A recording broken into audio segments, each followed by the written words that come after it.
My piece immediately conforms to typical opening title sequence conventions through the successful use of idents, credits, film titles, music, dialogue, and voiceover to effectively introduce the viewer into the film and instantly give the film a sense of perspective. My opening title sequence also conforms to conventions, since my opening didn't provide too much information about the narrative, but still had enough of a balance that would hint the genre and infer that the story would be centralised around the main girl in the opening. My opening title sequence constructively shows without telling through the static shots establishing the location and setting, as well as mise-en-scène that helps the audience infer what the main character's lifestyle is like, all of which are essential in an opening. My project further uses conventions simply by following conventions of a rom-com movie too.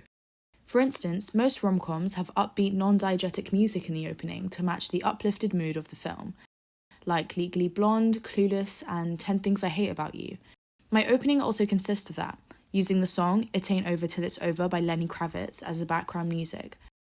The song provides some intertextuality into the film, as the song was in the show Euphoria, and Euphoria fans could gain a sense of nostalgia from it. The film is evidently female-led, as my actress Lola Edith Morris opens the scene and the opening revolves around her. This could be considered to be aimed at a predominantly feminist social group, as there is more female representation and relatability to feminist audiences. The fact that the narrative of the opening is driven through the protagonist's obsession over a boy conforms to the rom-com genre, as majority of traditional rom-coms are emphasised through a character's obsession with another. Movies that support this are My Best Friend's Wedding and Bridget Jones' Diary, which I actually took some inspiration from. Just like in rom-coms, my film uses its conventions by having a stubborn and clumsy character. Although their life in the opening seems chaotic, unbalanced, and disorderly, gradually throughout the film, they will inevitably develop a sense of balance in their life as they go through the trials of self-exploration and find their self-worth. This is what my opening hints, because the film obviously won't end with exactly how she was in the beginning. My opening establishes that an emotional transformation will inevitably occur at some point in the movie that will help the protagonist get over her heartbreak and gain a sense of independence. The comedic and subtly sarcastic yet relatable voiceover, paired with the over-dramatised dialogue and acting, conforms to the comedy aspect of the rom-com genre. The fact that my opening also consists of bright, high-key lighting and a spacious atmosphere further conforms to the genre of my film. The lighting immediately distinguishes the film from typical thriller or drama genres, for instance, which usually contain significantly darker lighting, meaning the audience can understand the genre of the film and understand that the film will be uplifting, enjoyable, and motivational to viewers. I also ensure that when adding the titles during post-production, they conform to the rom-com genre by making sure they were in a serif font. Most romantic comedies use serif fonts to heighten the theme of femininity and perfection. Despite the fact I conformed to conventions as much as I could, there were also moments where I purposefully challenged them too.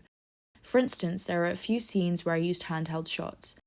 Although that was a purposeful, artistic move in my cinematography, because there are a few scenes where I wanted to create a sense of instability. Normally, rom-coms only have shots that are stabilised with a tripod or a track, typically used to emphasise this romanticised idea of reality and to convey this unrealistic perfection of the rom-com world.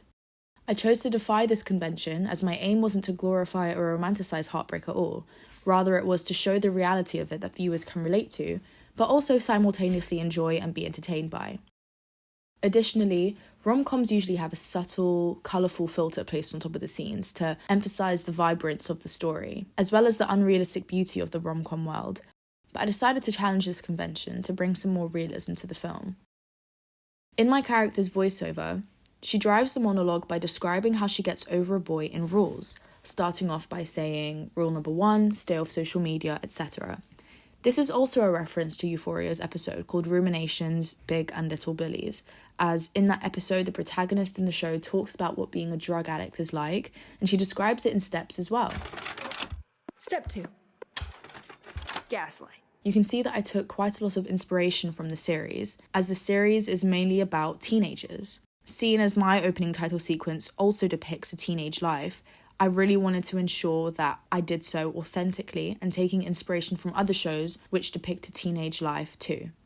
This intertextuality with Euphoria not only attracts Euphoria fans and audiences that are fans of coming of ages or drama series, but also references this awareness of addiction, which could additionally represent social groups that are trying to recover from their unhealthy habits, like the protagonist in my film is.